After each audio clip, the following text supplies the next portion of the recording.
Just a few more moments. I forgot to switch accounts. Yay. And pop out chat.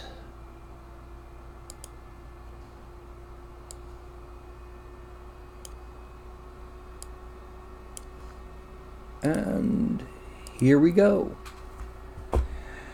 Afternoon, everyone. Sorry I'm a couple minutes late. I had some things happening.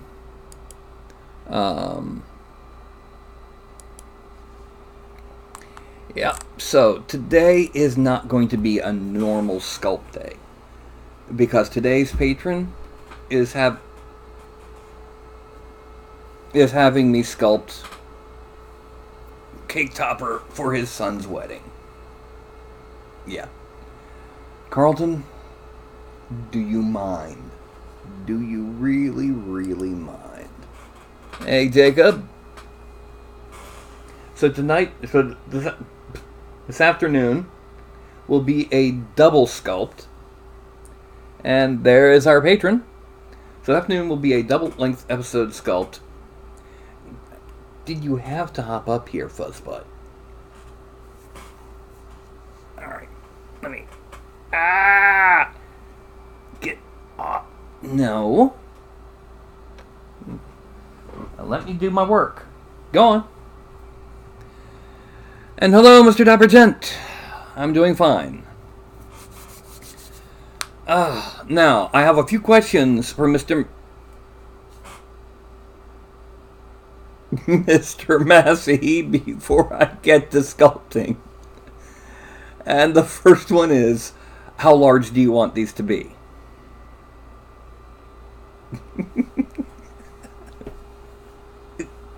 Buzzbutt, do you mind? No, I'm putting you down on the floor, okay?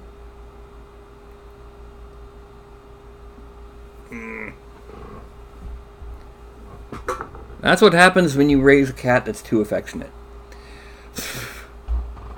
Okay, so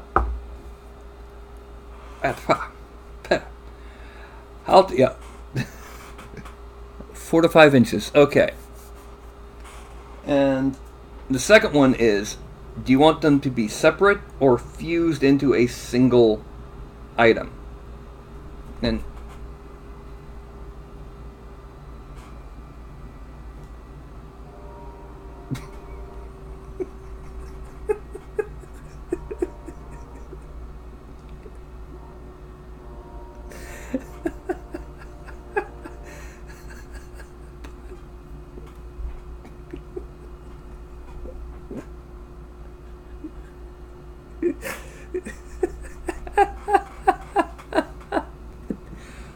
Fuzzball, do you mind? I'm putting you down again.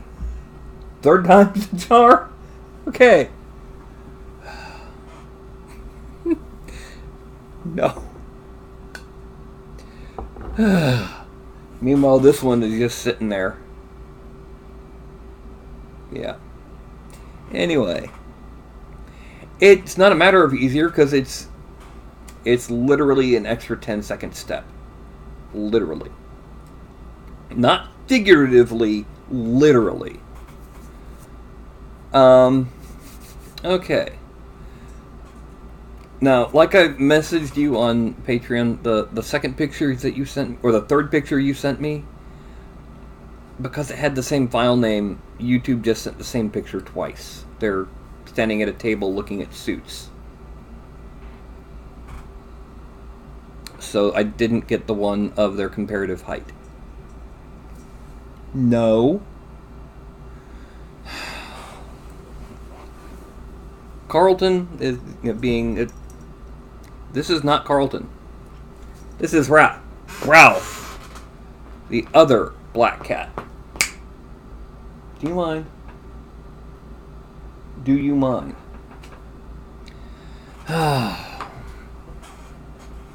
Ralph, I'm going to be putting you down on the floor now. Yes. No, you're not going to settle down there. I know you. You're either going to go over and cause trouble to Shinju, or you're going to try to climb down my shoulder. So, down you go.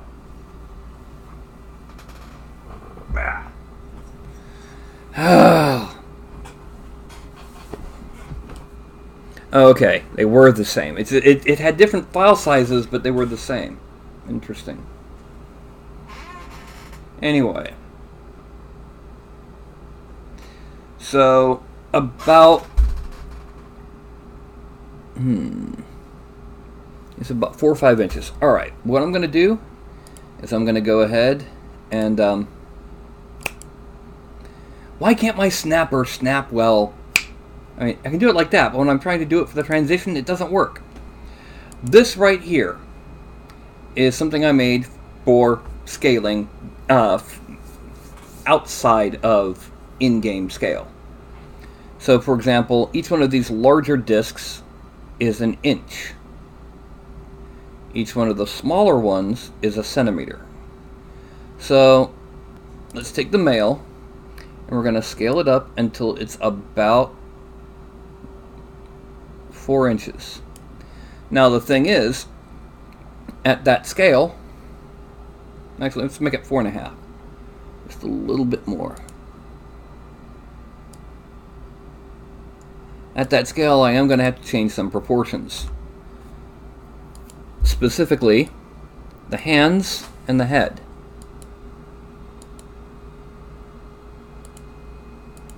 Expand all. So it's going to be,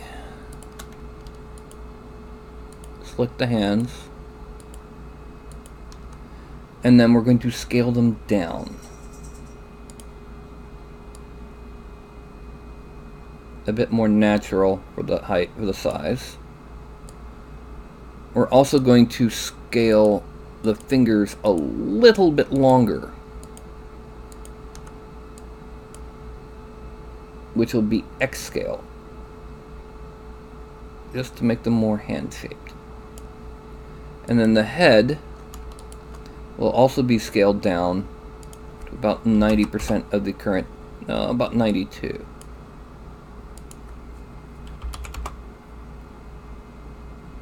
Finally, we're going to have to X scale the chest a little bit narrower to be more realistic proportion, and the thigh and the hip a little bit narrower to be more standard proportions. Other things will be smoothed out in the sculpting process.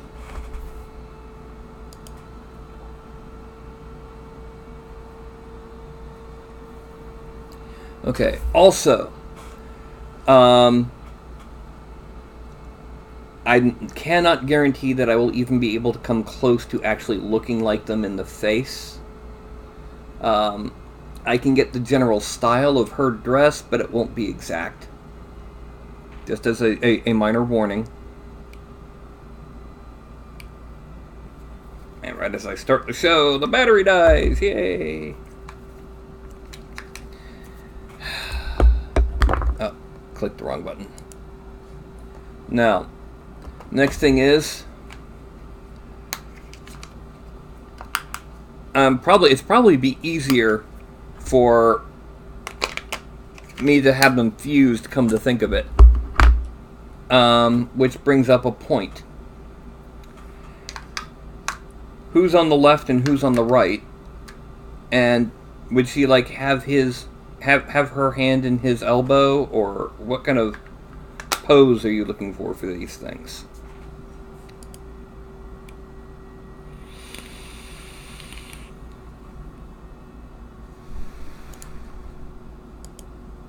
Well, the problem is, Mr. Dapper Gent, I don't get enough chat to really see new messages. Anyway. So, who will be on the right or left, their right or left, And will she like have her hand in his elbow while he's standing like this? That sort of thing. Okay.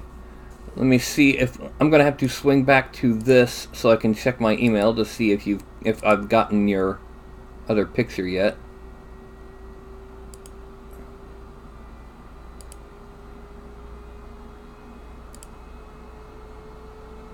Okay, so basically the top of her head is roughly eye high on him. And he's got really short hair.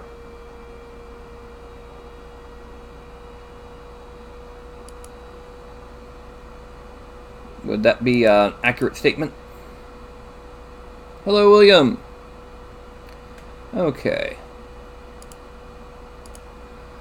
Then, let's... Even my right... I mean, every time I try to do it in time with clicking that button. Anyway. So, what we're going to do... Normally, my usual statement about posing is you don't ever want to have someone pose with their hips and shoulders parallel, etc. Unless they're practically standing at attention, which is what a cake topper does. So,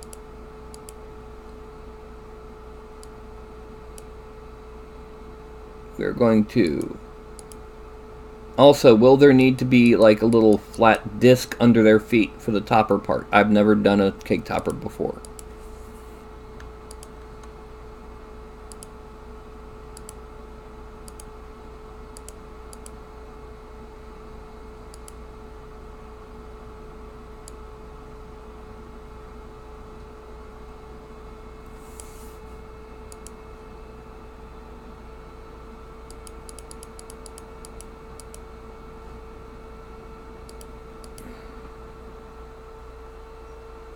Okay.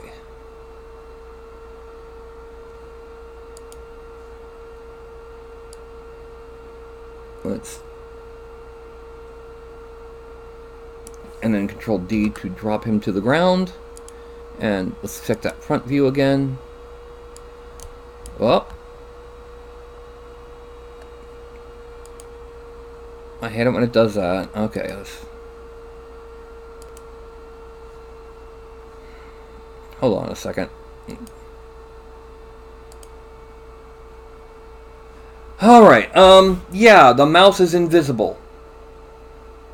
I can't see where the mouse is. So, what I'm going to have to do is save as scene. Cancel. No, that didn't help.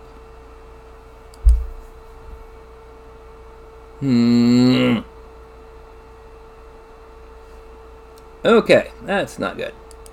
So what I have to do is I'm going to save this.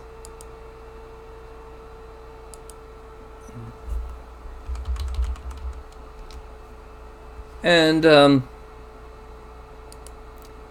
I'm going to have to close it down and restart it.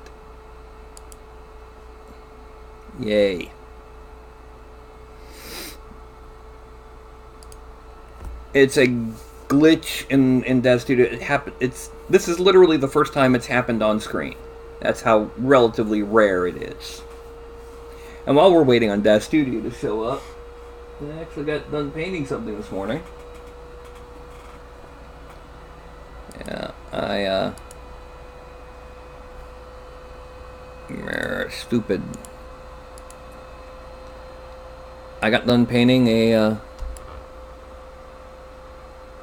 Elven Paladin from a little while ago.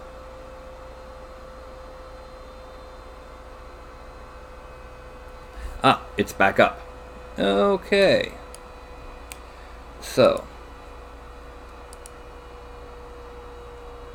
I'm going to load it before I switch windows.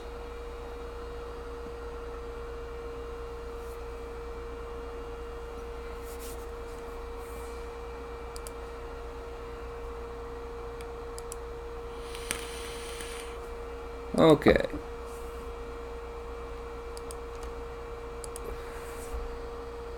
Now let's...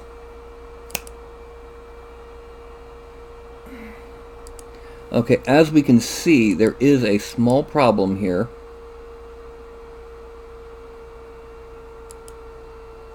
Yeah, there we go. The foot. There we go. Now Control D and it drops to the ground. Okay, go back to perspective. Now we're going to simply drop this arm. Oh, no, not the whole thing. We're just going to drop this arm. I'm going to go back a little bit. Twist just a little bit that way. Bend it forward.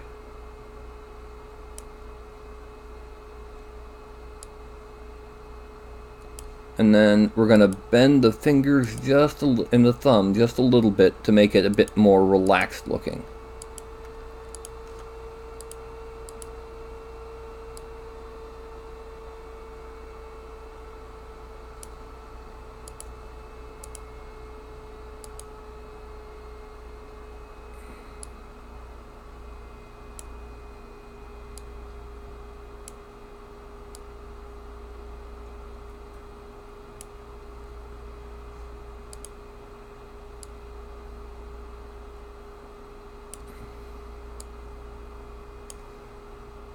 And then we're going to kind of drag this outward just a little bit.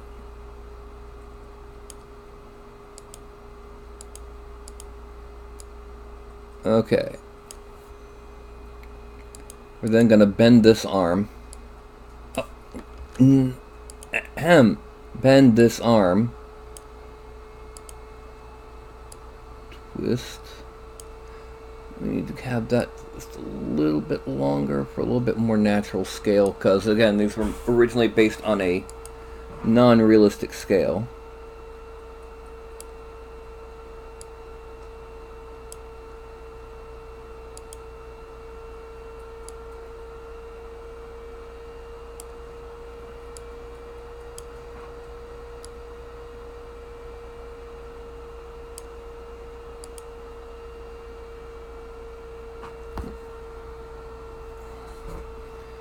Okay, so now we're gonna put in a fist pose in the right hand side. That's left fist. We don't want a left fist, we want a right fist.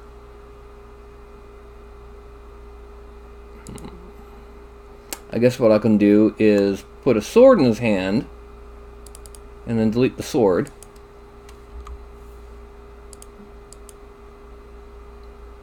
And then that hand has to go back to the scale that I put the rest of it at. 85%. Okay.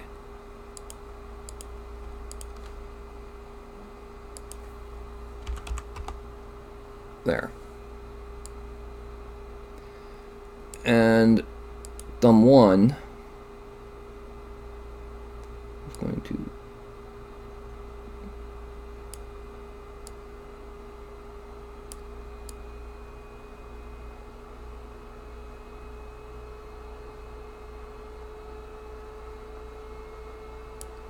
okay.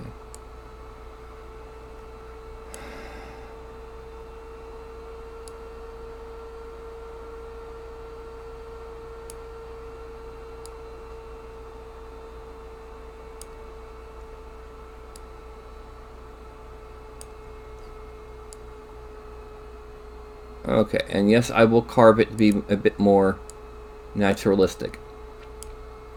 I'm also going to turn the head here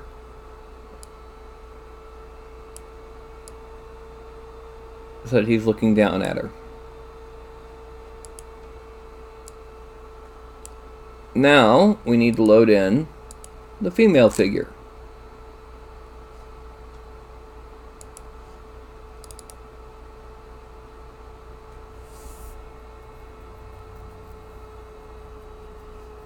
Oh, stop that. And as you can see, she's still in miniature mode. So we're going to scale her up at first to where she's going to be about there, because we've got to shrink her head.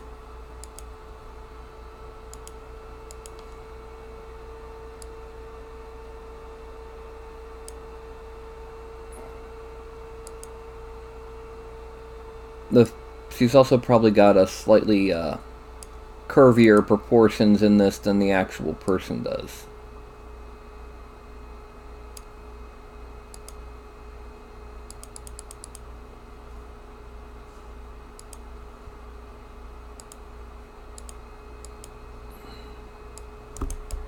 Okay, so that...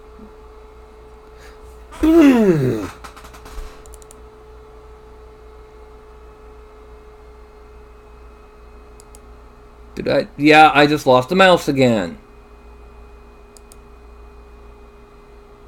Save.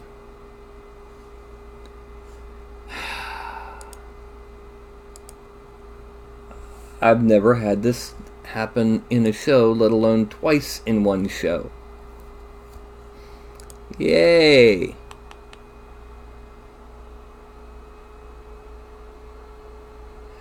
Alright. Restart Dev Studio and wait for it to actually fully load and...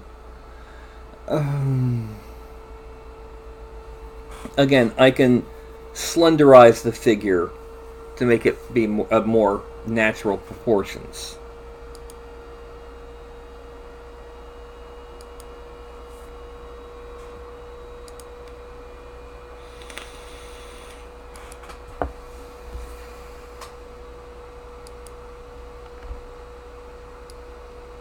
Come on, load, darn you.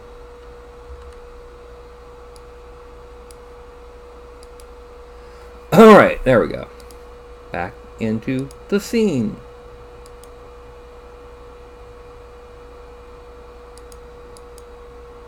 We're gonna do... No, the foot, dagnabbit, there we go.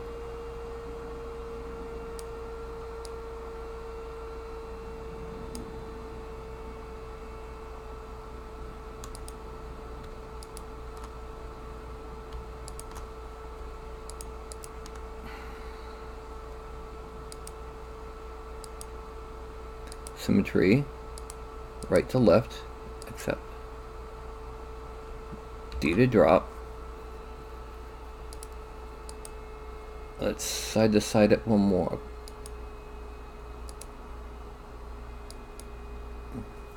And we're gonna Y rotate the whole thing.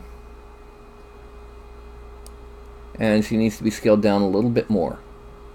Just a little bit.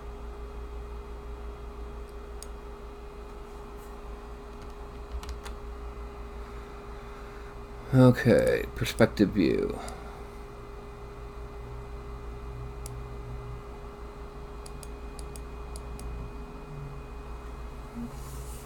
See, our actual arm in arm is would be really tough and look really weird, whereas the hand and the crook of the elbow would probably be a lot easier.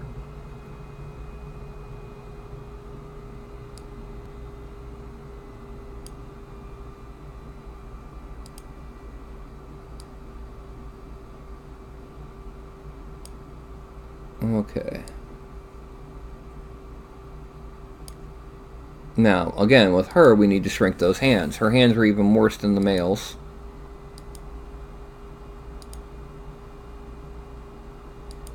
In terms of scale.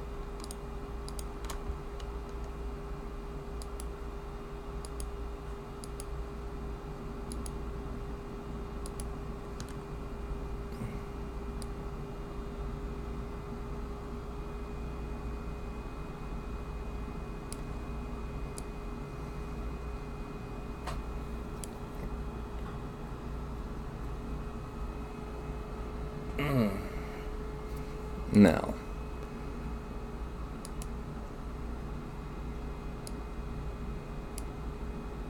I'm going to pull this arm forward so that if need be she can be holding a... Okay, yeah, I can already tell one other thing I'm going to need to tweak.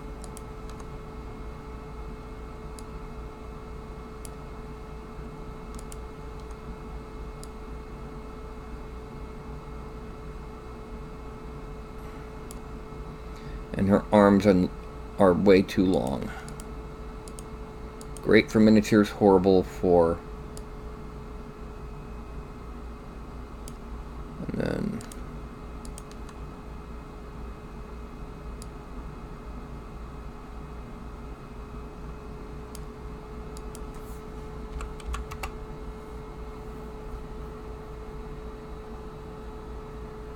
and the neck's too long.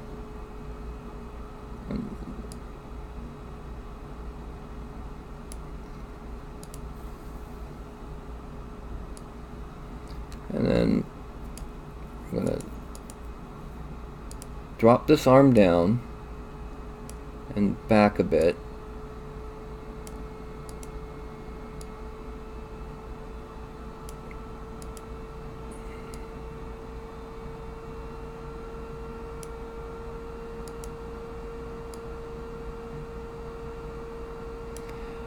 I must admit, this is way outside my wheelhouse, just trying to get the pose right.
Now what we're going to do is, now that we've got that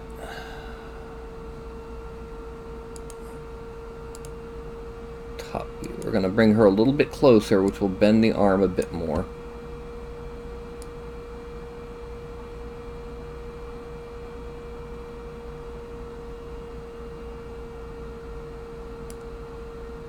Okay.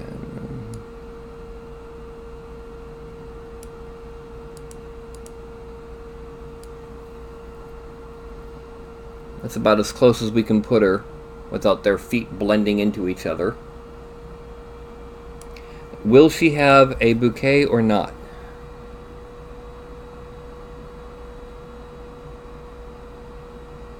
And again, I won't be able to get exactly her proportions.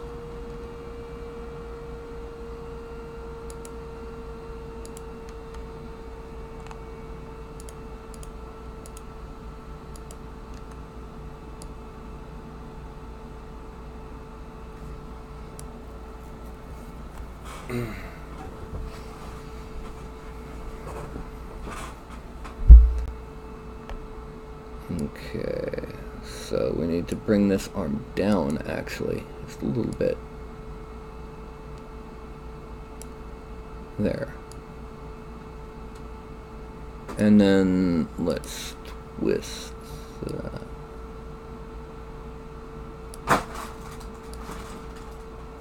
Buzz butt? No! Sorry about that. I got a cat that's beginning to be... No. And then the chest needs to Z-scale some.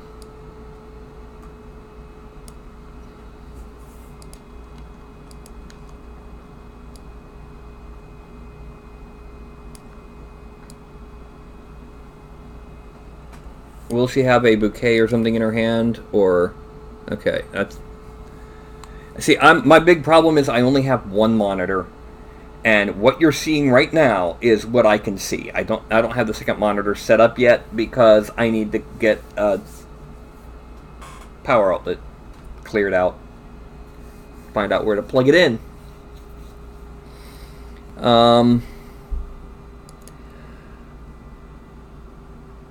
I honestly have no idea how to make a bouquet. I could make one in putty in a heartbeat. In 3D,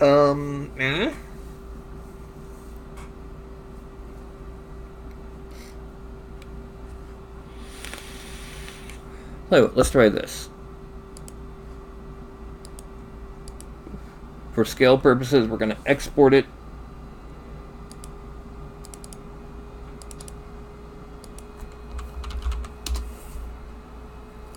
And then we're going to switch over to 3D Studio Max.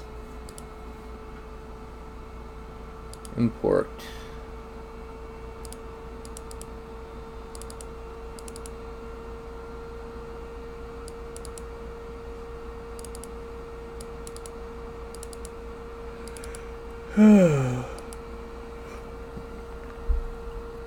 Do you know what the bouquet will be yet?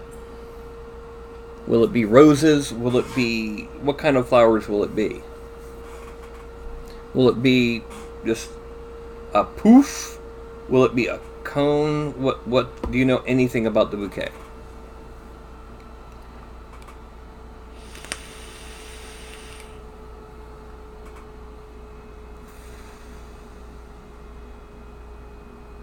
Okay, I'm not going to include the bouquet then, because without knowing what it is, if the bouquet is wrong, yeah, mother-in-law might get mad.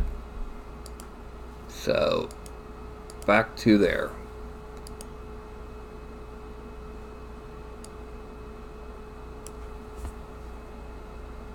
Let's see. So it'd be, hand will be kind of cupped at the... No, that would imply that she's pregnant.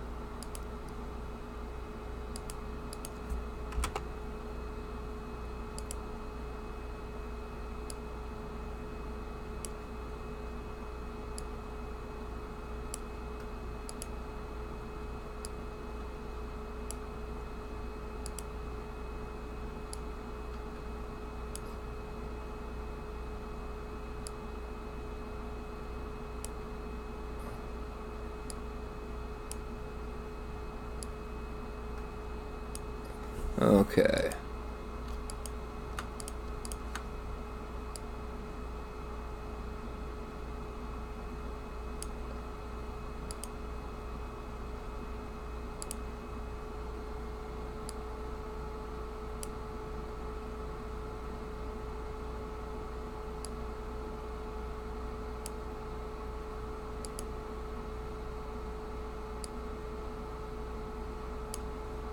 We don't want to imply that she's pregnant. And now to have her turn and look at him.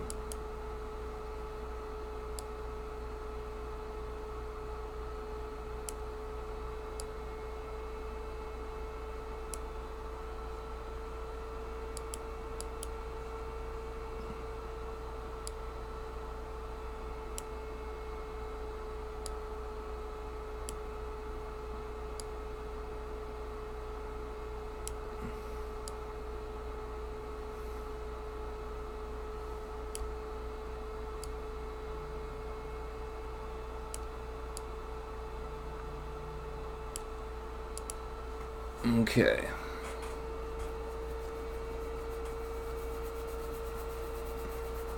Now, do you have any idea how thick the little disc underneath them needs to be? Millimeters, anything?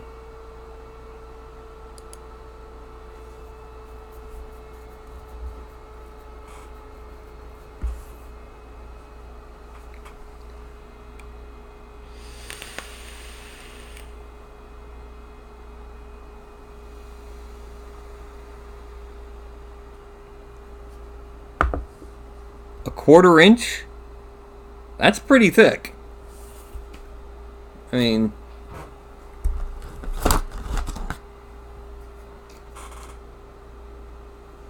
we're talking, that's pretty thick.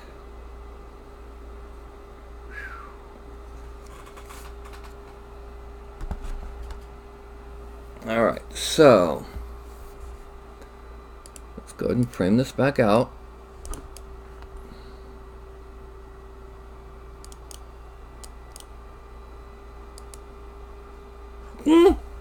What the heck? I lost the mouse again.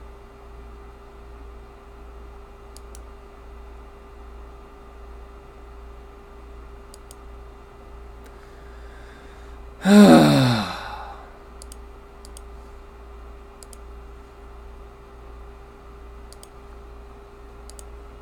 apologize for the technical issues.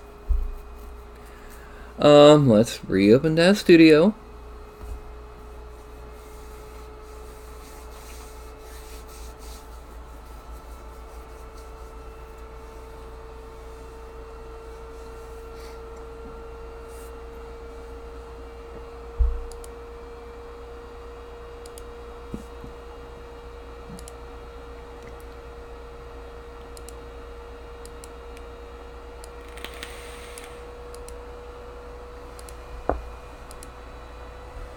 Okay. It's loading faster now that it's... Nope, still didn't got it. That is our basics. We need to get our cake topper. We're going to export this, again, back to scale.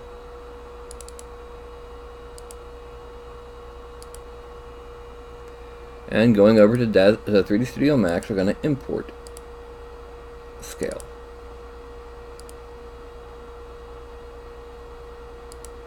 Now, what we're going to do is we're going to go ahead and center this.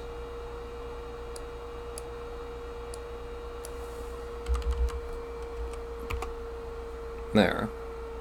What the...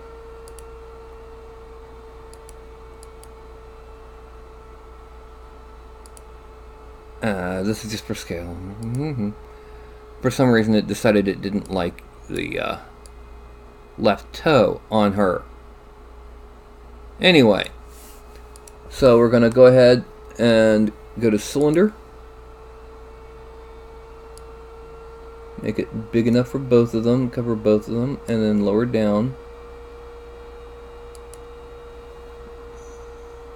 Alright. 25.4 becomes 12.57, 6.3 millimeters.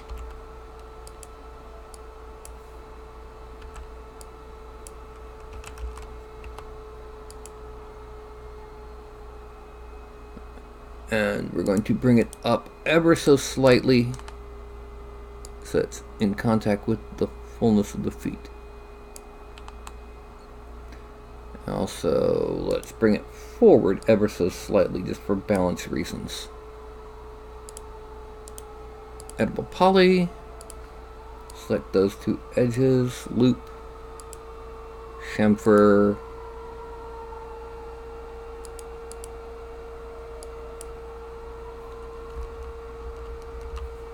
1 millimeter.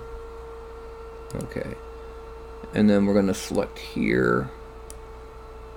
Connect. And make it a little wider. Okay. Move it to 0. And mesh smooth once, twice, 3 times smooth.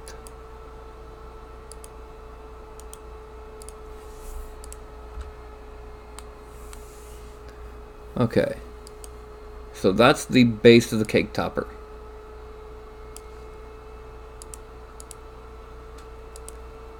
Selected.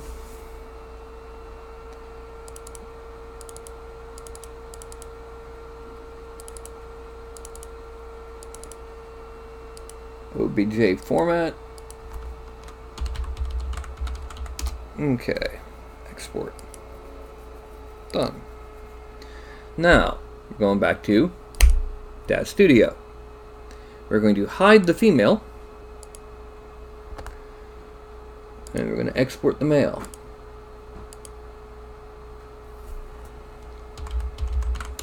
Topper male. And hide the male and export the female. Oh wait, no, there's one other thing we have to do for the female. Just to make sure that the legs are fused nicely for the dress.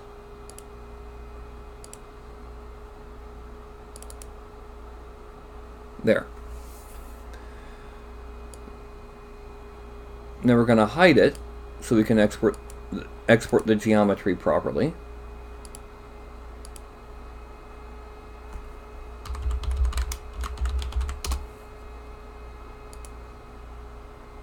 And then export. Okay. And then to ZBrush. And we're going to start off with the female form. No, I don't need any of those.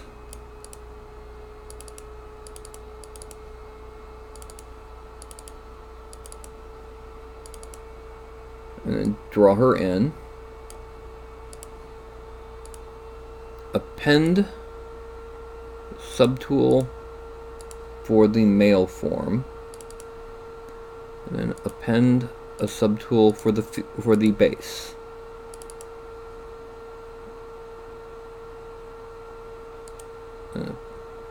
Actually, that's up here. We're going to insert a subtool for the dress. Take this sucker, go up to deformation, and we're going to... oh, wrong one. We want to be on... yeah, we are on the topper base. Okay, slide it over. Okay, now we're going to frame. Go back to draw. And the next thing we're going to do is we're going to smooth out the dress. We're going to use move to do some of the shaping at the bottom. And just to show y'all what this looks like,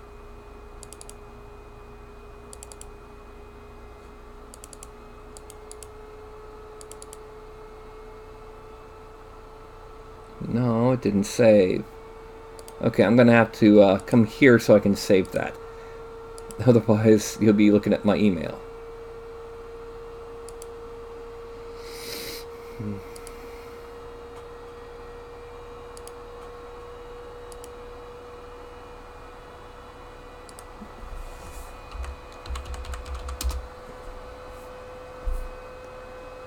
Okay.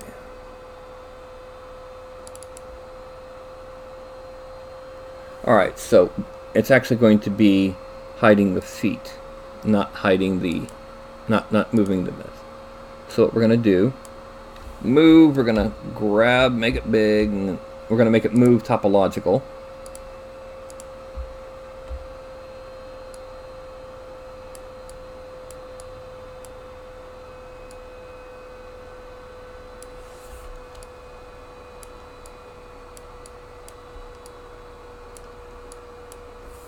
Now, we're going to make sure that the top of this dress is blended in nicely, and it is. So now we make her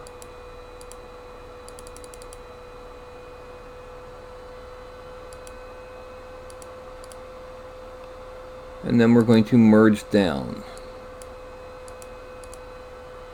Always okay. And under geometry, we're going to Dynamesh.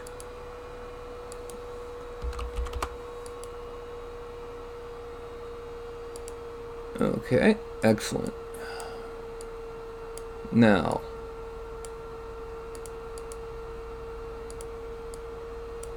we're going to hide her arm and hand because they're kind of in the way. That hole is unimportant.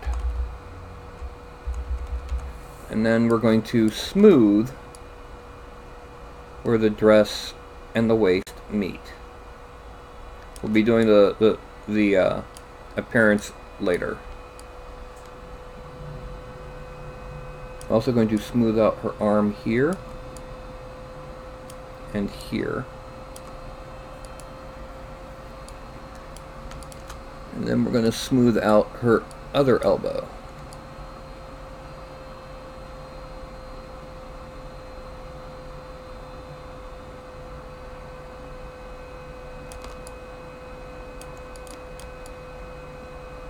Okay, I see a problem.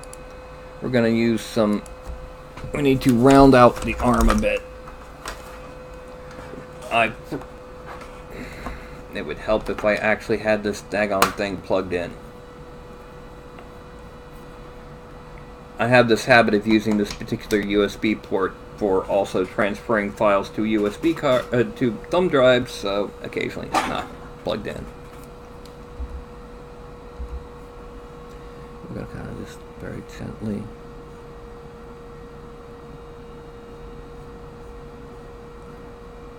The same thing here. We're going to try and round this out and even it out. Oh. Because we want it to look human, not like Popeye's older sister.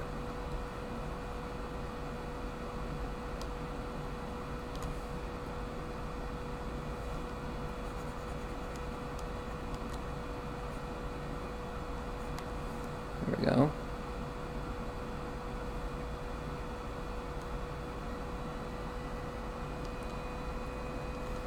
Okay, now the next thing we're going to do is we're going to smooth out the chest, because that's not a human. Actually, let's go ahead and hide him, because he's kind of in the way there. Smooth out that chest. That's not a human, human female chest there. It's going to kind of build up a more natural shape.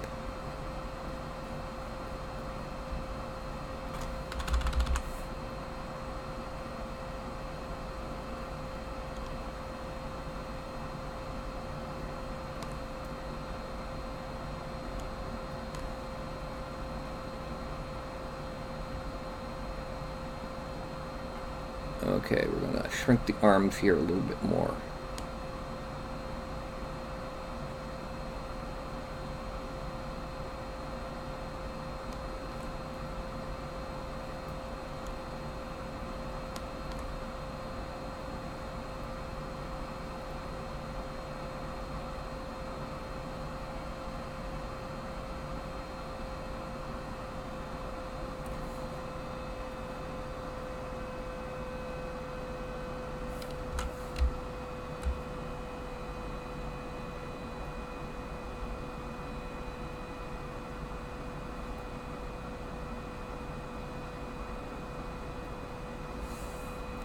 Okay, now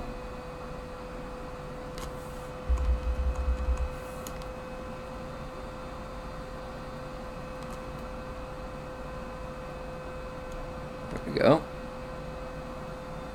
Now I need to change some details about that face, because that face has anime eyes and does not look like a human face. Okay, looking at the picture. Okay. First of all, we're going to kind of move the eyes, make them more human-sized.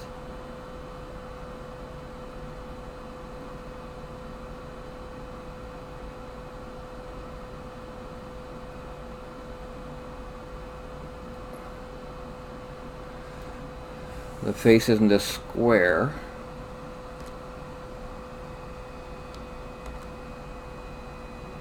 The mouth is not as female. Not female, but isn't as fantasy. And yes, this doesn't mean I'm going to end up completely resculpting the mouth.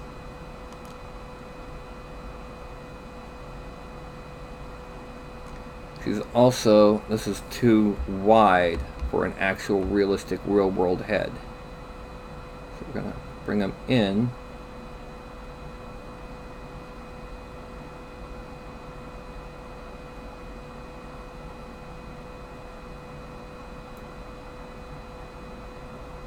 Okay, now, using slash, and I don't mean the guitarist.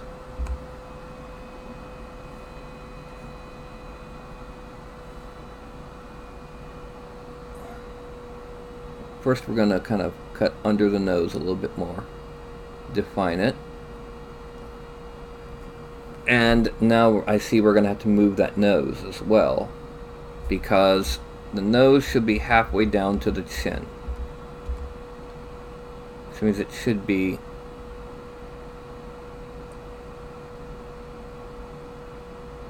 there. Let's move that out.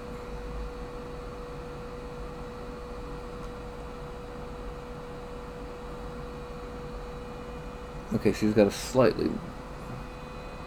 I'm going to try to make this look as much like her as I can, but I can't. I promise I won't be able to get very accurate. It's too...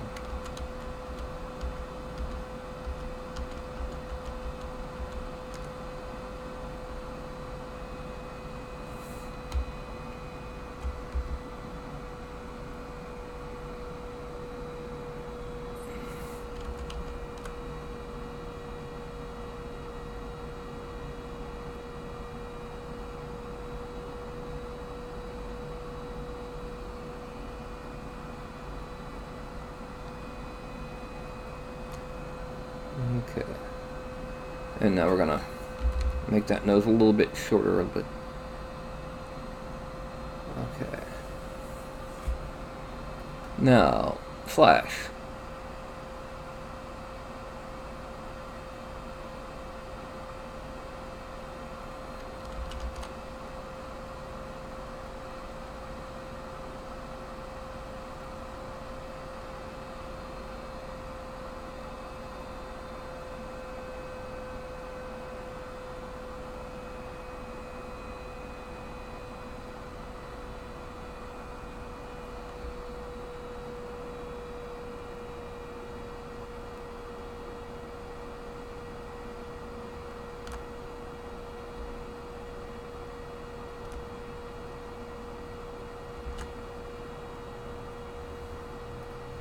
Then inflate.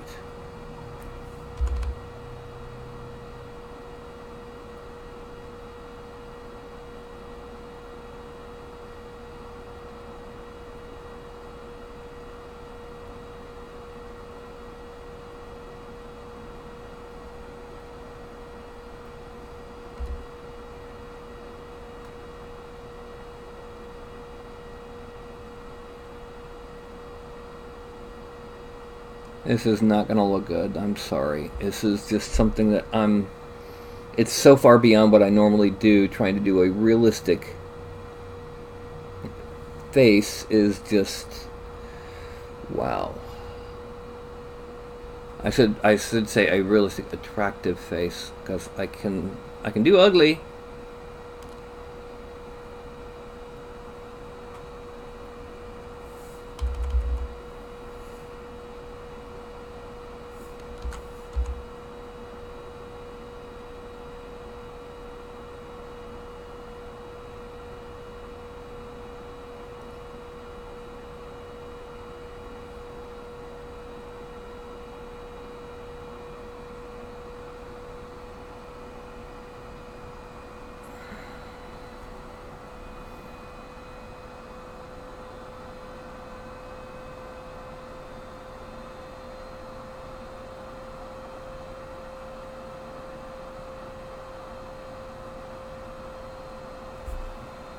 No.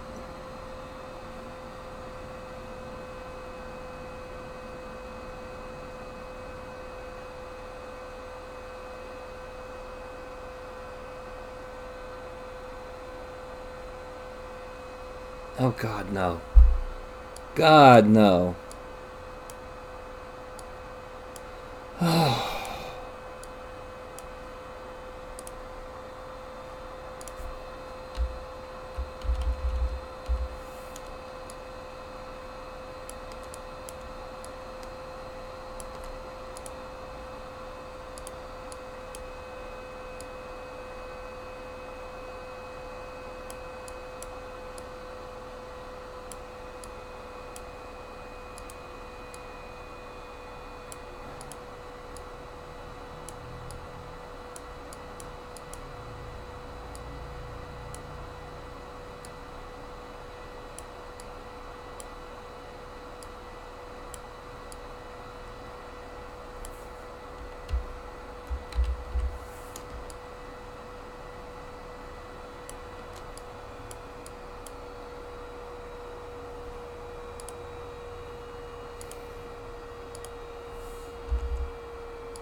Hello, Mark.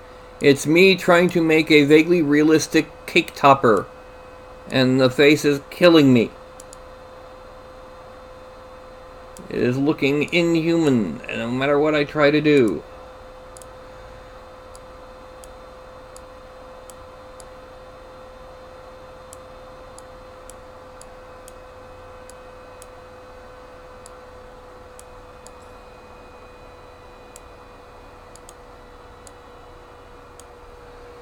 Oh. Okay. So there's a band right below the breast. Let's go ahead and just get some of the clothing bits out. And then watch as I continue my self-imposed torture. About there. We're going to extract it at 0.01. No. Because of the size of this 0.005.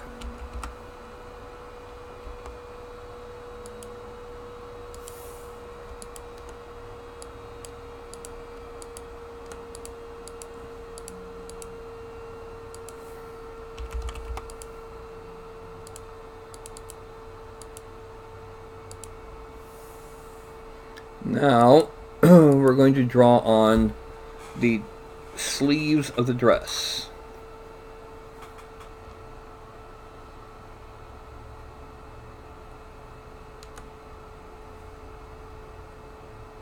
Okay.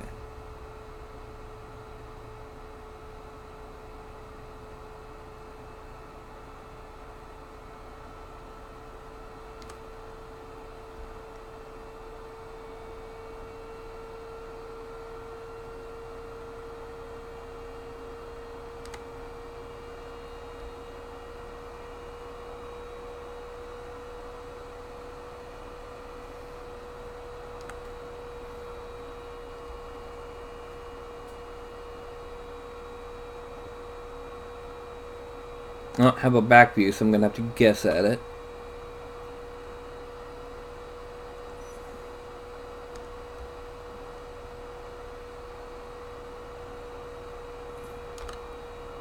Okay, now let's hide the upper arm, forearm.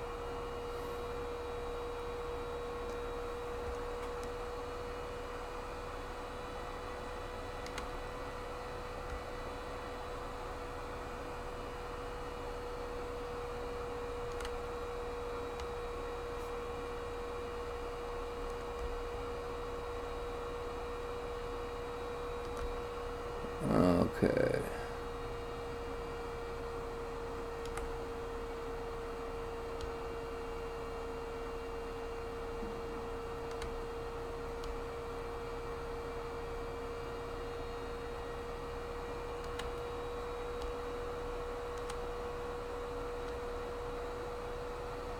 Now, we're also going to extract at we're going to make this 0.01.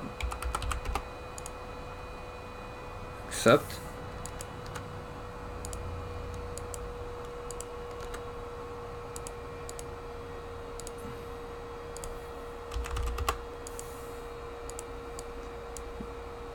Now we're going to make this a little bit bigger, and we're going to start smoothing so that it will blend in.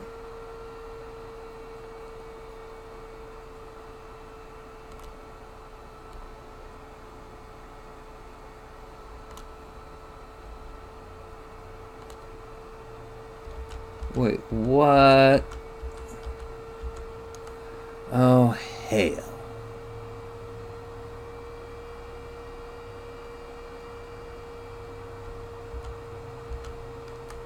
Yeah, that's what I thought. I accidentally got some on the arm. Shrink, erase, shrink, erase. Yeah, there we go.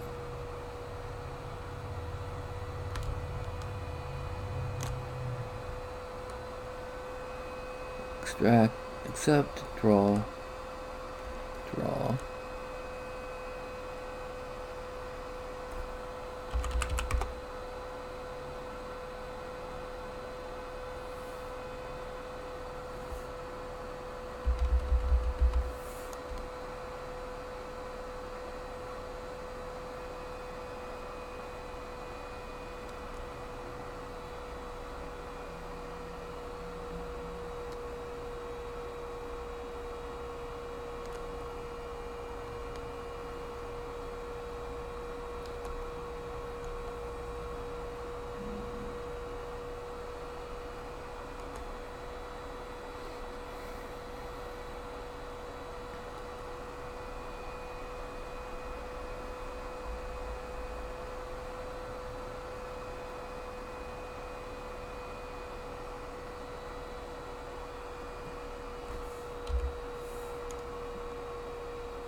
Yeah, I'll be honest. I think this is outside my wheelhouse. I'll keep going if you want me to, but it's not gonna look great.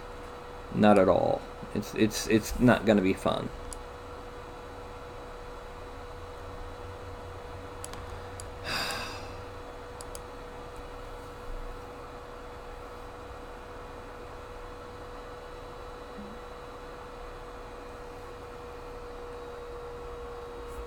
Can y'all hear me?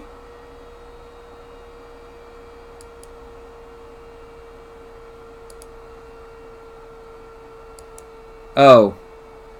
Sorry. What I'm trying to say is, yeah, I don't think it's gonna look good. The face does not look good. I've been struggling with this daggone thing for a while now.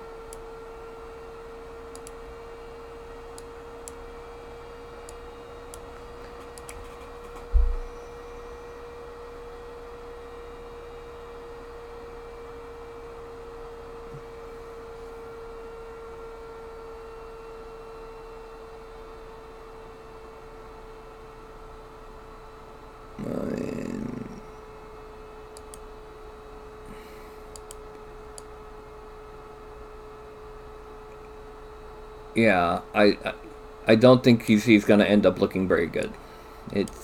I really am not happy with how she's turning out, and I wouldn't blame you if you were not happy either.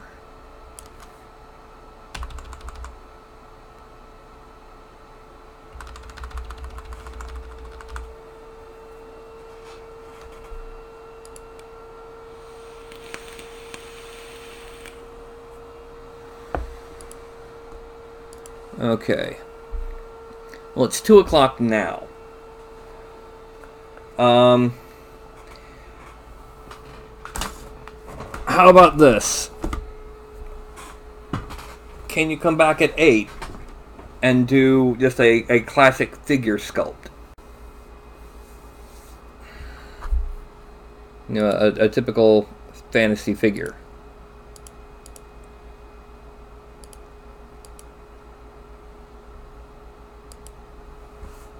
Because I do owe you a sculpt.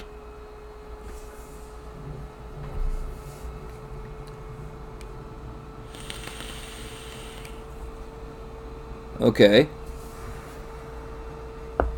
Then I guess what we can do between now and the end of this show right now is the little Q&A. If you've got any questions, any problems with sculpting or with painting or with printing, and I'll see what I can do to answer those questions. I mean, I do have some ability when it comes to painting. I won't say I am capable of a paint job for competition, but I'm very definitely capable of a nice, flashy tabletop job. And, oh!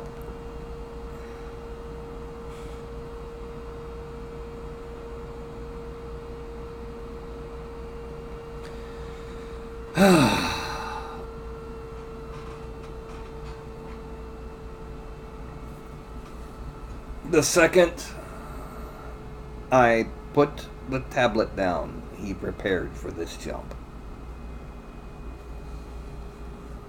Didn't you?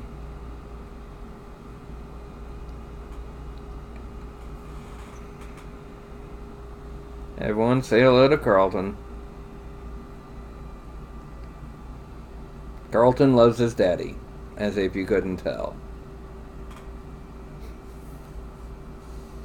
Yes.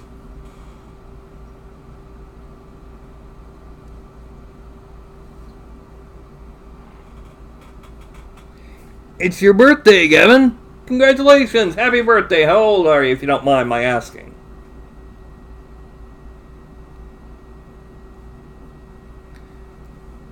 Because this one here was turned 7 on the Ides of March.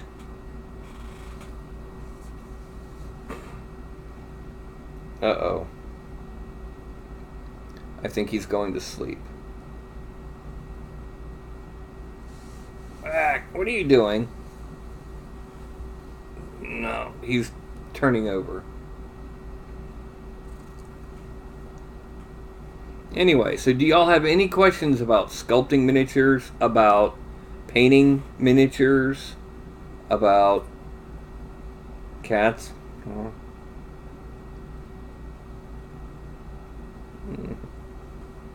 Your little buddy.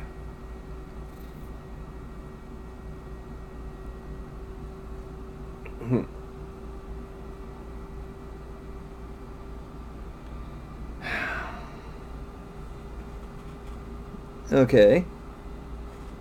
Yeah.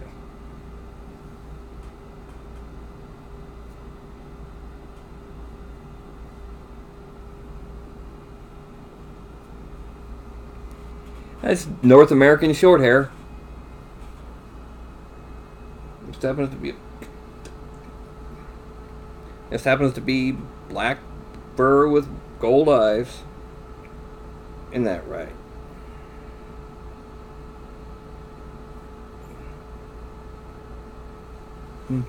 Okay, I'll see you at 8, Wilbur, and I apologize again.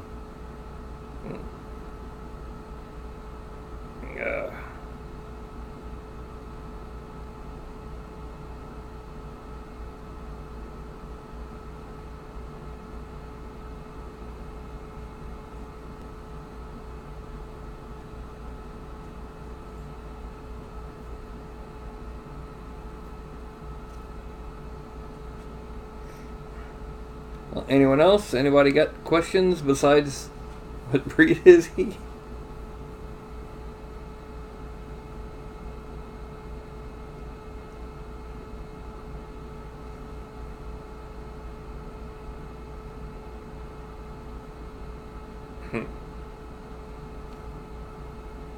Anyway, I'm putting you down on the floor now. I hope you've had enough. Have you? Okay. How do I remove layer lines? That's tricky. On larger things like my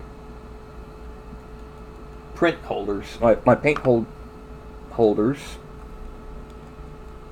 there's all sorts of different ways, but with a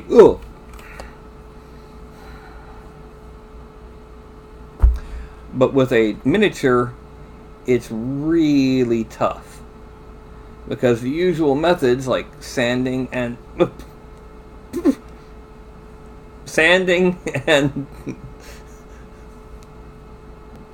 putty block off detail as much as they smooth layer lines.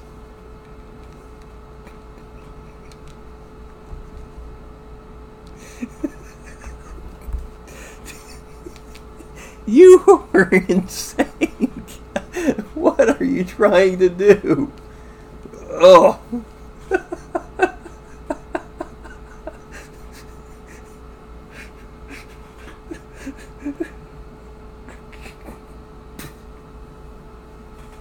Okay. Now, if you're printing in ABS and not PLA, it doesn't work as well for that. You can always try a very, very subtle acetone bath. What that means is you have a cup upside down, miniature sitting on the cup, paper towel, the paper towel soaked in a little bit of acetone with a glass bowl or something over top of it. And the instant that the surface of your miniature starts to get just the slightest bit shiny, open up the bowl, take it out.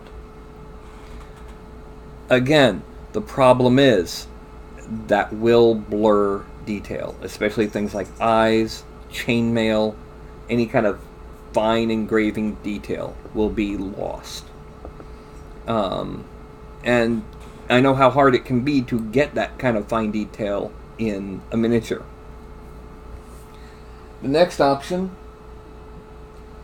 is to give it a double or triple coat of standard primer.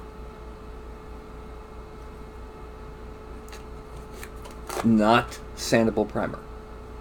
Because that will coat the entirety of the surface of your figure. honestly, it's layer lines on miniatures are some things that are really, really not easy to deal with.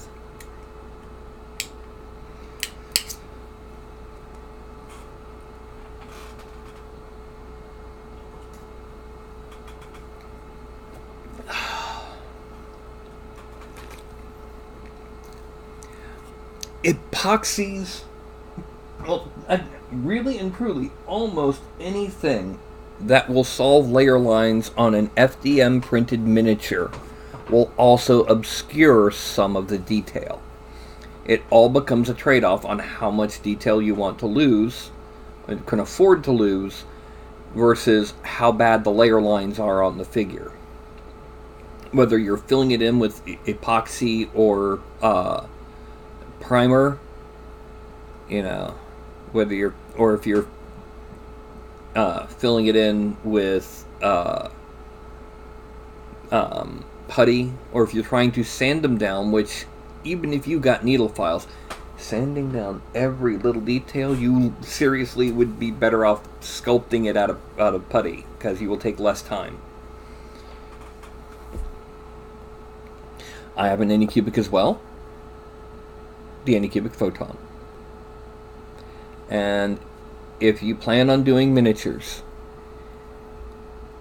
a resin printer is pretty much the way to go. Now, to be fair, I also have many miniatures that I printed on my CR10. This is basically deep green PLA from Ziltech.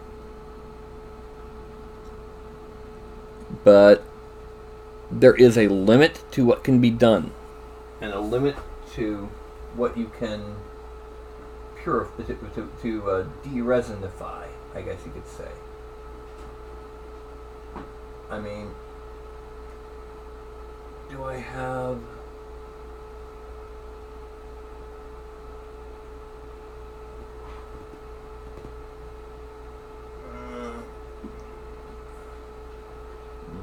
no. I do not see it. Give me just a second here. I will need my eyeballs.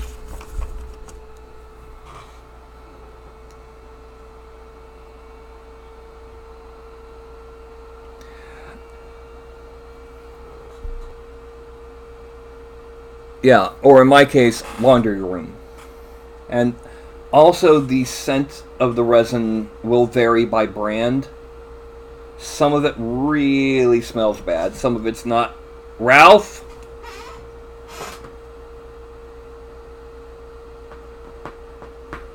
No. Down. Get down. Get down. Good boy. Yes, my cats obey me. Don't ask me why. Do I? No, I do not have unpainted. Oh, what's this? I'm trying to see if I have this exact figure. Yes, I do. Okay. So what I'm going to do is I'm going to hold them up next to each other. PLA next to resin. And I'm going to focus in. I have never printed flexible filament. I simply do not have the... with the CR10, you've got to have a special modifier to your extruder, or it will go everywhere. It will spaghetti. Okay, now the shields are probably the biggest example of what's different. I will admit this is a gray filament or gray resin that doesn't really show detail well, but the shield on the resin is almost perfect. There's got a couple dots from where the supports were.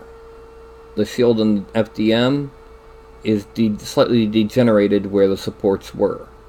By the same token, the back of the sword It's kind of rough and jagged. The shield on the back, it's got some white marks from handling. And the back foot, once again, this was a CR10, so the layer lines really aren't as visible unless you hit the right angle. A properly tuned Ender 3 can do better than this. Now, let me zoom in a bit more. Now let's look at the face. The eyes are barely more than eye sockets, and the nose is a little more than a lump. The fangs end flat. You can see the eyes, you can see the detail of the nose, and the fangs end with the rounded fang-like tip that I made. The front of the sword, the spikes in the front, are kind of erratic and raggedy, whereas they're perfectly geometrically even on the resin. And the spike on the bottom came out much better on the resin.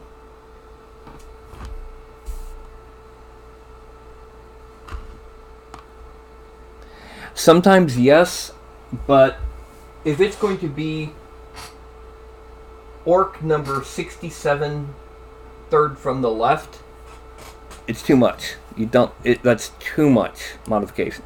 FDM is fine, but I prefer the resin simply because the detail you can get, and it's so much easier to paint.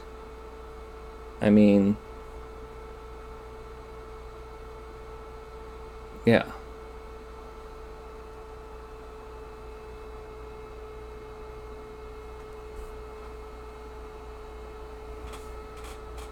There is visible voxels in most consumer level resin printers, such as the Wanhao D7 and the Anycubic Photon. But those voxels, you have to tilt it just right, have the light hitting it just right, and be looking right in the right spot to really see them. And there's voxels on that orc, but you could not find them if you looked, unless you had a really bright light shining on it. And those voxels are actually smaller than what a lot of paint grains end up being. So, painting on resin is just as fine as painting on molded plastic or pewter. Excuse me, I got hiccups. The problem is, you either have fragile, brittle resins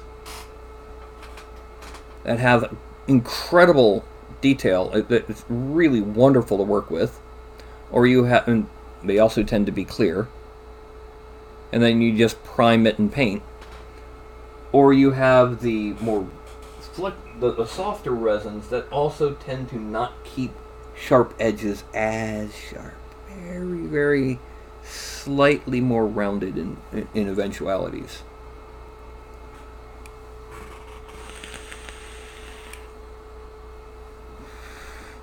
I don't see how using acetone on PLA can adhere. Yeah. Well, one thing I did was, when I was doing my giants, the Titans, I made 2 versions of each.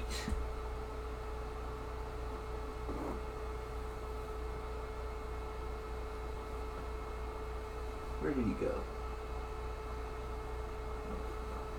There it is.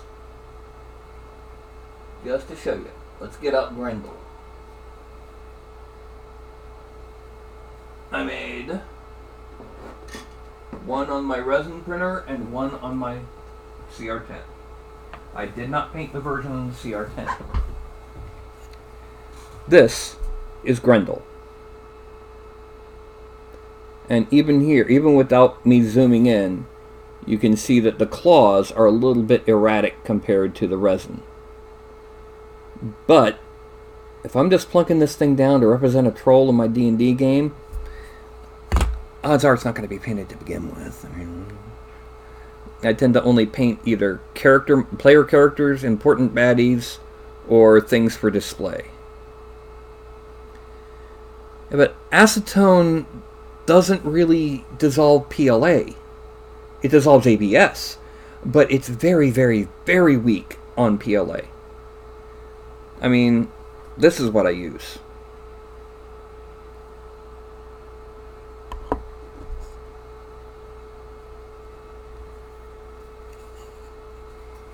But, I mean, acetone is great as an adhesive on ABS. Not so great on PLA. But yeah, the face is a lot more jagged. I'll admit my CR10 is not perfectly dialed in.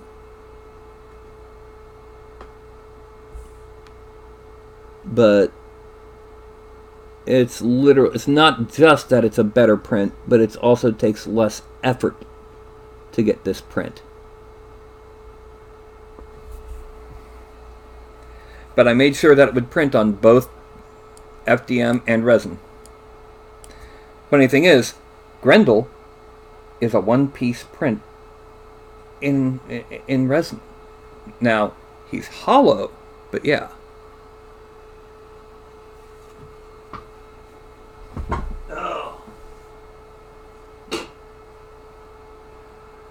The other thing I did was the standing stones I printed on the FDM because they're too big to chop up in any reasonable way for resin. Same deep green. And one of these days, I'll get around to painting my generic Cyclops.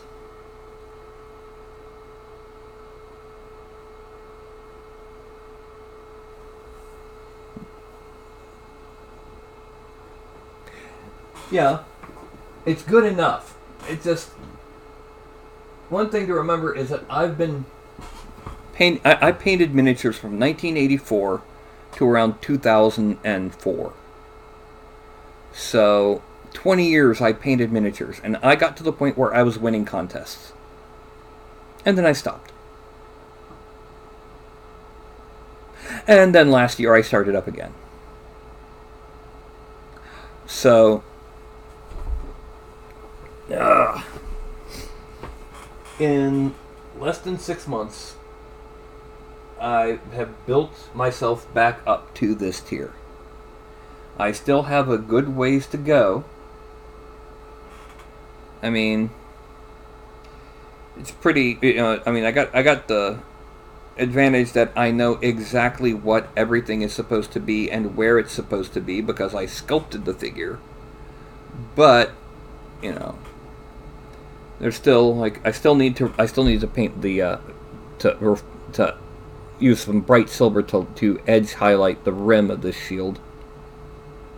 I do not do videos on painting, mostly because there are so many out there. It is practically flooded out there with pictures on painting, with P3, with little short videos from Games Workshop, with Miniac, with there's dozens more I could find, and pretty much all the information that I could give is already out there many times. The only biggest difference between me now and me 15 years ago is lack of practice. The Grendel, the way it went from tan to dark green, this is how. I just tear off a chunk of foam. Dab, dab, dab in the paint, and then to get kind of an erratic, chaotic blend. Little things like that. I actually picked that up online on one of the shows.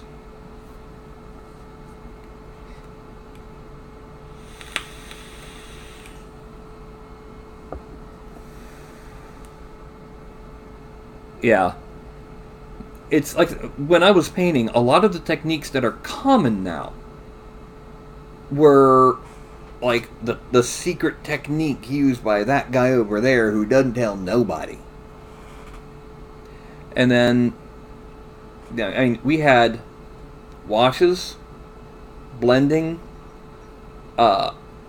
overpainting, which is kind of, it's not quite a dry brush, it's not quite straight up painting. It's, you're just, you know, you got your surface just like that. You just run a wet brush so that it doesn't hit the crack. I hate non-metallic metal. In my opinion, non-metallic metal's only purpose is in a diorama, where you are only intended to view it from one angle. For a tabletop army, let's say I had this little unfinished hobgoblin and this dwarf. Now, when I painted the dwarf non-metallic metal, I painted it with its light coming from over here. When I painted the hobgoblin, I painted this light coming from over here. They're on the table together. They don't look right. They got the light coming from totally different directions, totally different reflections. For a diorama or a single miniature competition entry, fine. For tabletop use, no. Never. My opinion. That is my opinion, and there are many, many professionals who disagree with me on that. And many of them make far more money than I do just because they can paint good. But that's my opinion on non-metallic metals. On the other hand, using non-metallic metal techniques with metallics can often look amazing. I mean, if I start with Vallejo Black Metallic and build up through gunmetal, through silver, you know, gunmetal, steel, silver, and then finally the where is it? Yeah. And finally, the absolute tip bits are actually plain metallic medium, which basically is metallic white. Then yeah, it's going to look amazing. It's going to have the reflectivity of true metallics, but the techniques and the shading and the detail that non-metallics give you. So it's a good idea to still study the technique. Just don't go and do it on everything. Also, it's not needed for a tabletop level paint job. I mean, this is what I consider probably my best tabletop paint job. Let's zoom in again just so I can show it off again. Basically, what I consider a tabletop level paint job is one that is intended for use on the tabletop while you're playing.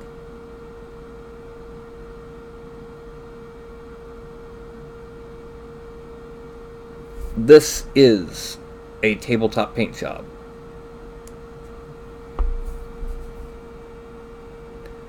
Everything's nice and lined and detailed. Nice bright colors so you can see it across the table. It has some blending to it, but the contrast comes more from just a simple form of shading than from, you know, all these complex two-brush wet blending and so on and so forth. Pretty much. I consider there to be 4 levels 4 levels of paint job. The most basic paint job is I done slap some paint on it. And an example of this is most of the WizKid clicks. It doesn't have any kind of shading, it just, the skin is skin tone, whatever race it's supposed to be. The shirt is red, the pants are blue, the boots are black, the belt is brown. Slap some paint on it. The second level is what I consider tabletop paint job. You've got shading, you've got highlights, you've got a neat paint job. Very often assisted by the shading, because that wash that the good old-fashioned Nuln oil. Oh wait, I didn't use Nuln oil. I made up my own wash. Bluer highlight and bluer tinge instead of the brownie tinge. Anyway, the cracks, it settles in there so that you don't need to be absolutely perfectly neat when you paint in the other colors, because you've got them lined, so it still looks really neat. The next tier up from that is display. Display is where you pay a lot more attention to things like the face, to, make that metal really have a dark down underside, brighter above, with a really keen highlight. You've got, your cloth isn't just dry brushed, it's got some nice blending going on, maybe some details added on. Something that is going to look good in a photograph or in a display cabinet. And then tier 4 is something that I believe is currently beyond my ability, and that is full-on competition paint shop. This is where you spend a month on a single 28mm figure. Where you are doing 52 layers of red glaze on a piece, on a section that's only one forearm. That is competition paint shop.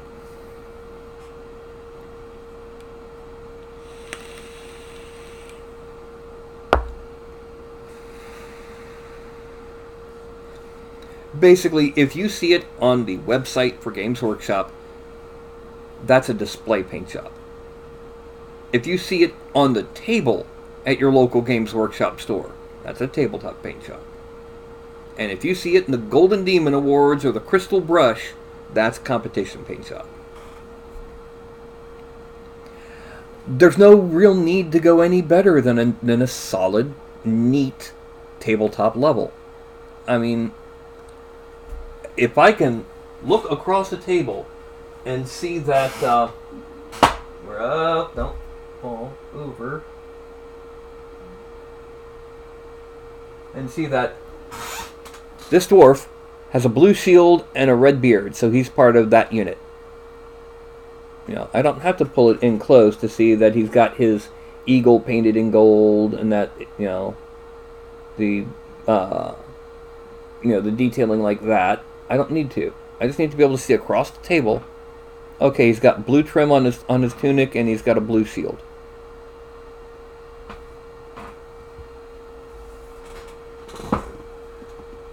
And for player characters in a D&D game, well, there's no other figure on the table with this silhouette.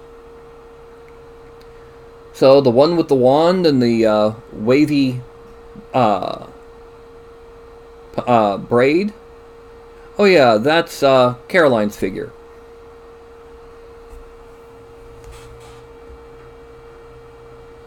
And by the way, this is a clear red resin. It's just been primed and given a dry brush of a gray that's slightly lighter than the primer. I mean,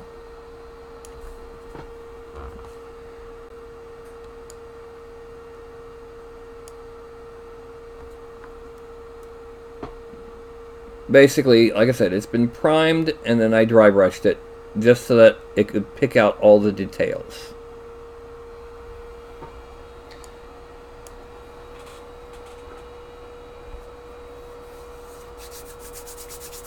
So anyway, does anybody have any other questions before I continue to go on a rant like how much I hate most Games Workshop paints?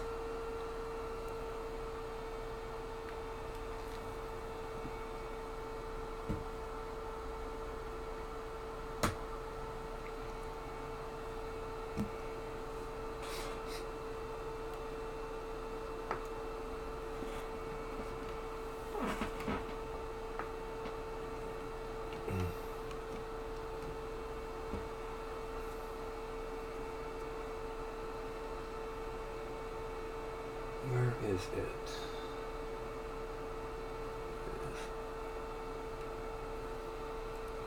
That's not it. That is it. Alright, I gotta do it. I gotta go off. You want to know the reason I dislike Games Workshop paints? It has nothing to do with the quality. They're outstanding quality, and to be honest, Nuln Oil and Agax Earthshade are a godsend, especially for tabletop level. The problem I have involved the pot. Now this is unopened. This is Nylak Oxide. This is their technical paint for simulating the verdigris that builds up on bronze and brass and similar copper-based alloys. This is verdigris glaze from Vallejo. Now, this is 17 milliliters. 17. This is 12. And this is 50 cents more expensive than this. Now, you might say, but you only use what goes directly on your brush. You got to pull out at least a full drop every time you use this. Well, first of all, no you don't, because it's possible to squeeze out a fraction of a drop. If you got enough, if you're careful enough and you get it right near your palette. But let me show you the problem. Alright, I'm opening this for the first time. Alright, now, the problem, I'm going to use a paintbrush to point it out, just the back end of it, is right here.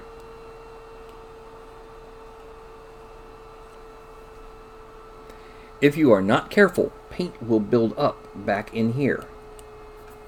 And then when you close it, it doesn't fully seal the back side.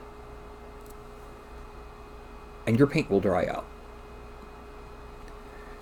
The other thing is, if you're not paying much attention, you close it, you feel that click, you think it's closed.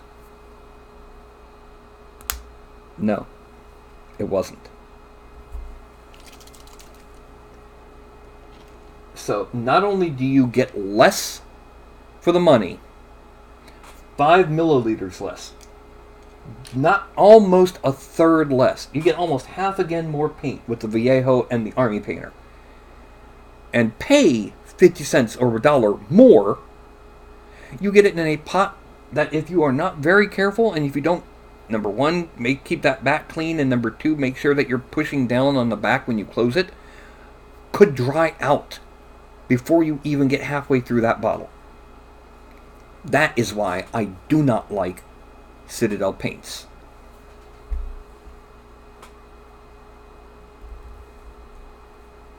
Oh, when I got back into painting, one of the first things I grabbed was the Army Painter box set with the 50 paints in it, just so I had a nice broad spectrum of basic paints.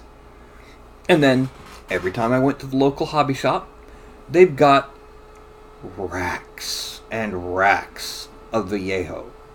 Model Color, Model Air, Hobby Color, the Militaire, Mecha. There is a Mecha set put out by Vallejo.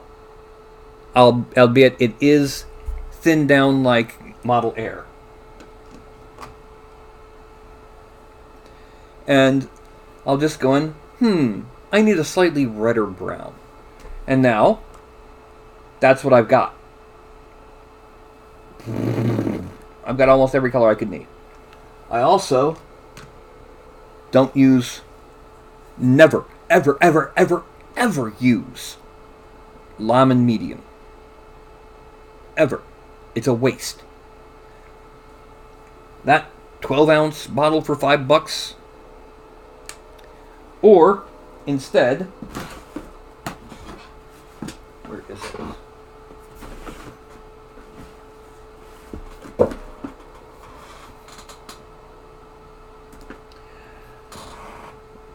The instead of 12 milliliters, it's 237 milliliters.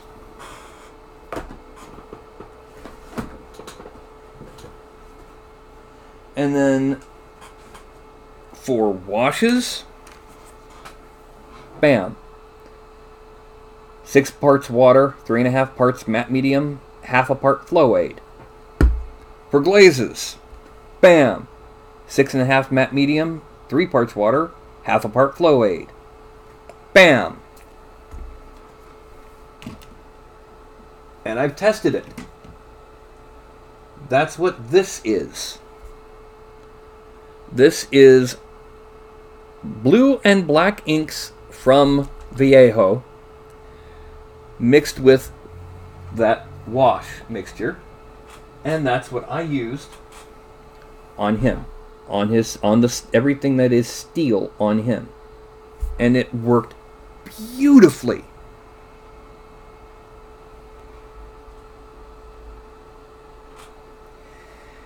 And that bottle right there, these massive 120 milliliter dropper bottles, the contents cost less than a bottle of Lemon Medium, even still. It's distilled water, matte medium, and a little bit of what's called flow aid. Flow aid is, its whole purpose is it breaks up surface tension. So you want it at a 1 to 20. So with 20 parts, only one part would be flow aid. The other parts would be a mix of distilled water and matte medium. For washes, you want more water than medium, and for glazes, more medium than water.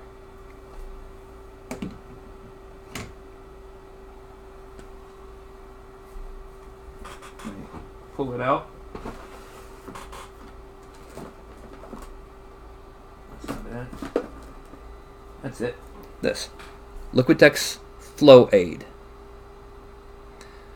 And like I said, this, I mean, you can see how much I still have left in this bottle. It goes a long way. A very long way.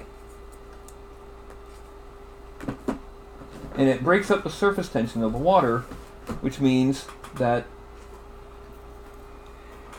when used in a wash, sometimes, I'm going to use the wrinkles on my shirt as an example, sometimes instead of just sinking into the wrinkle, it'll sit on the surface because of surface tension, and the pigment will collect at the top and leave coffee stains. With a little bit of flow aid, just that little bit, it breaks the surface tension so everything in it settles down into the deeper recesses.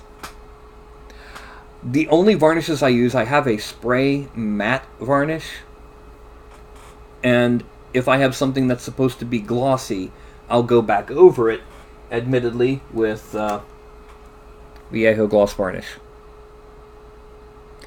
It's cheap, it's water-based, and it's meant for the scales we're working on. You just brush it on things like the gems on a suit of armor or sword, on the metal itself, things like that, but leave the rest matte.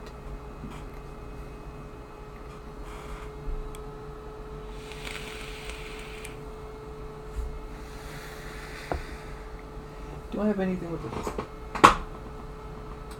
I don't have anything with a gem in it that I've got outside my miniatures case. Oh well. Anyway.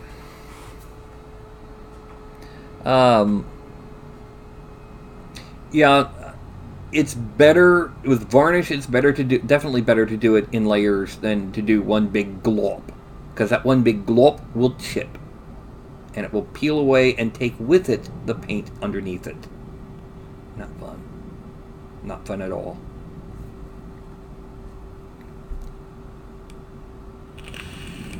And yes, I very often will have my glaze medium, my glaze mix, in a little puddle on my palette. this is what my palette looks like before I clean it. I always clean it after using it. I've scooped out the dried paint, but I still need to go back in and you know, get rid of some of this. And now it's cleaner. But I'll put some right in here and like dip my brush in it and mix. I do not use a wet palette because the times I have tried, I have ended up with coffee stains. That's how. With the Mark 1 fingernail, you can see the paint that's still on my finger there. Mark 1 fingernail. Scrape, and it peels right off once it's dry.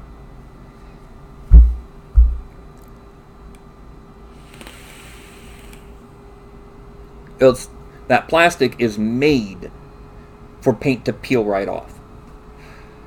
Which is why when I see some of these painters doing videos where they've got their palettes just caked with dried paint that is splitting, like, pop. Anyway.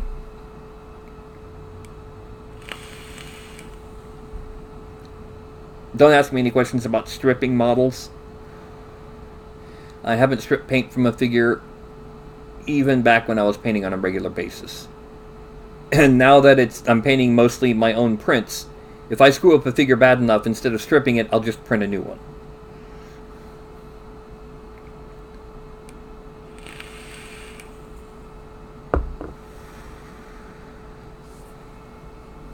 I have purchased 2 Space Marines in the past 15 years.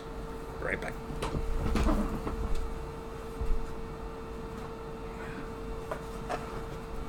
My miniatures case.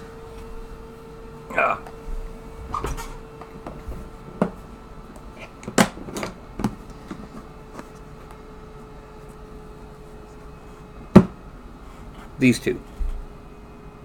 They were from those little cheap model kits from Japan. These are the only Space Marines I have bought in 15 years.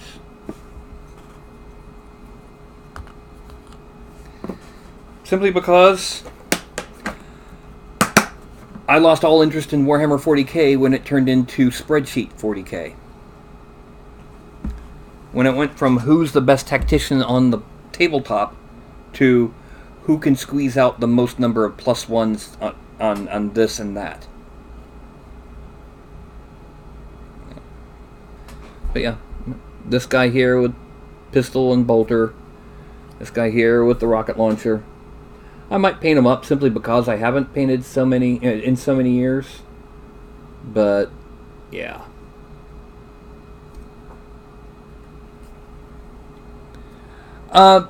So far, the only terrain pieces I have made are the ones there's some scatter furniture for a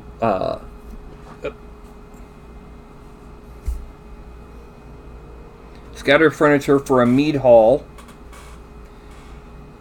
a ruined corner of a building, and standing stones. And those were all for the Titans of Legend Kickstarter.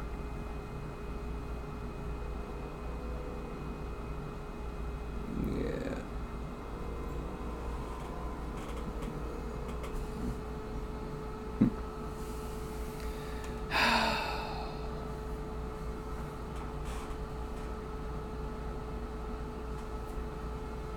This is what happens when you spoil your cats.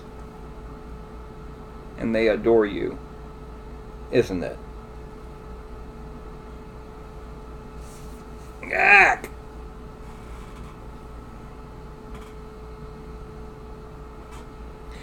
See, houses and such are the spot where mechanical modeling and organic modeling blend. You know? Because you need your actual proportions to be pretty precise, and then the detailing to be more organic. I love my little buddies. But I think he's falling asleep. And so I stop, and he's like, yeah. Anyway. Go on. Yeah, the detailing is organic, but the shape and proportions are precise. Mm-hmm. Whereas something like a rhino, I don't mean the animal, I mean the vehicle from Warhammer 40k, that's entirely mechanical modeling. You can do some amazing things with mechanical modeling with things like Fusion 360 and other CAD programs, but you can't really do true organics. You can try and you can get close, but it will still have an artificial look.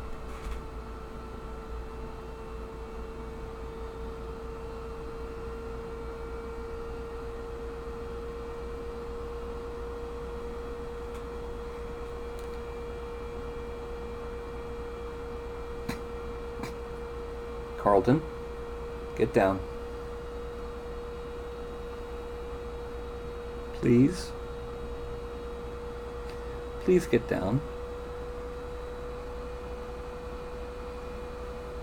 I will snuggle all you want in about 5 minutes. Okay? You insane furball.